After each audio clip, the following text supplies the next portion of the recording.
Hello students, today we will be going over the coordinate system in order to meet our objective for the day, which will be to learn to graph equations. So I'm just going to go over a brief review of some of these terms that you should already know. For example, the origin on a coordinate plane is the point 0, 0. So this is known as the origin.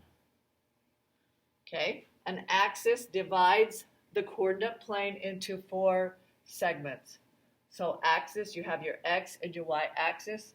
I'll put divides the coordinate plane.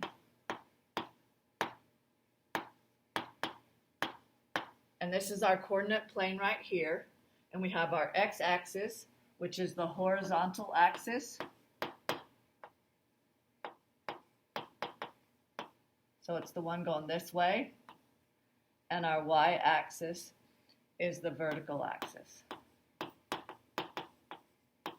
And it's the one going this way. Okay? And they're divided into 4 different segments called quadrants. So there you have what the coordinate system is. And we talk about plotting points on the coordinate plane. That means the first one, you decide which one. If you had -3, 2, on the coordinate system, you would go -3, left 3, and then you would go up 2, and it would be that point right there.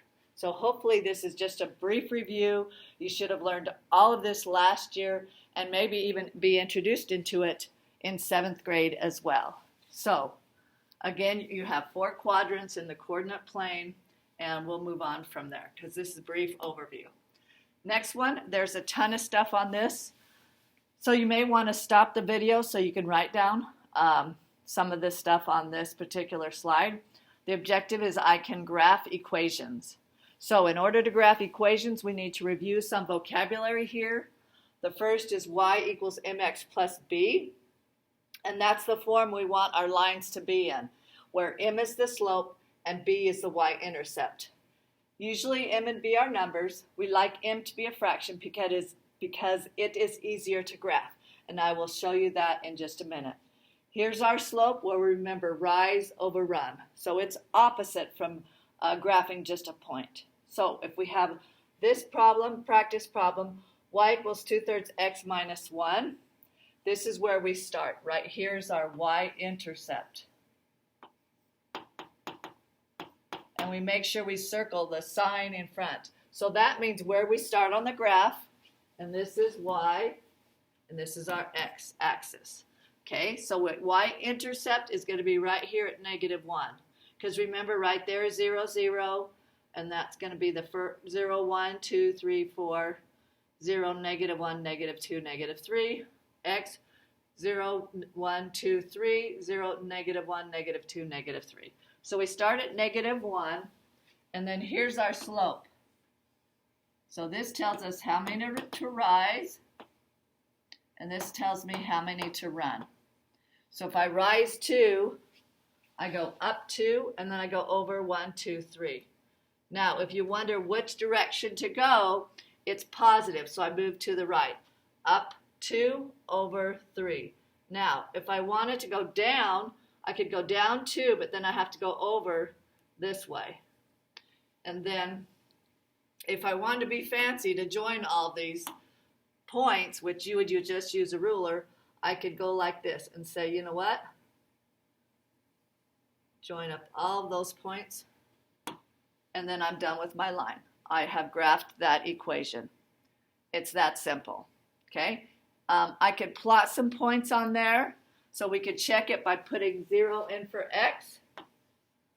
0 times 2/3 is 0 minus 1 is -1. So it's 0, -1 right there is on our graph. Boom, we've got it. Then if we wanted to put 3 in, 3 times 2/3 is 2. 2 minus 1 is 1. If we put -3 in there, -3 times 2/3 is 2, minus 1 would be, -1. I forgot it would be -3. So do we have a 3, 1, and -3? Wait a minute. -3, would be a negative 3. I did that math wrong. So we can also check ourselves that way to say negative 3 is covered, okay? And we have 3, 1, that's right there, and 0, negative 1 right there. So there we have our graph there. Okay, let's do some more practice problems. What if we have a negative? If there's a negative in front, we are going to have to move that upstairs right here. So we take this out and we put negative 1 right there. Okay, so we start again at our y-intercept, or this is our b.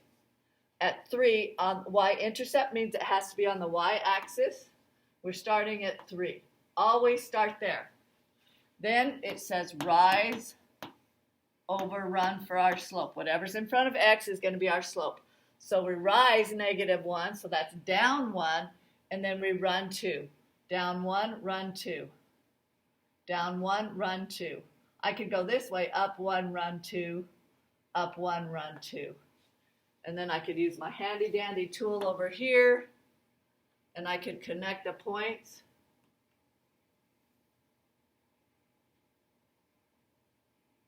And if I wanted to, use these endpoints to move it so it's even more beautiful.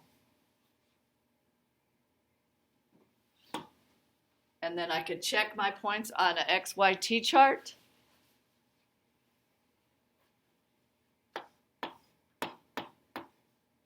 Zero times negative a half is 0 plus 3 is 3. 2 times negative 1/2 is negative 1 plus 3 is going to be 2.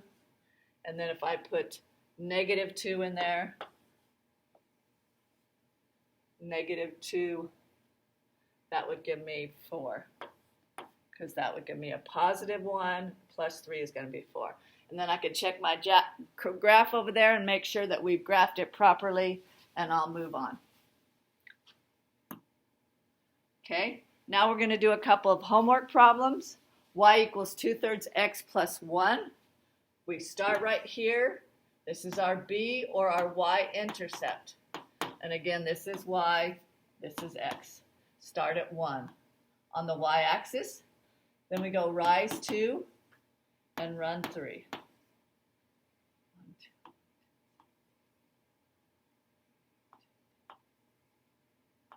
And I'll just do it by hand. Okay.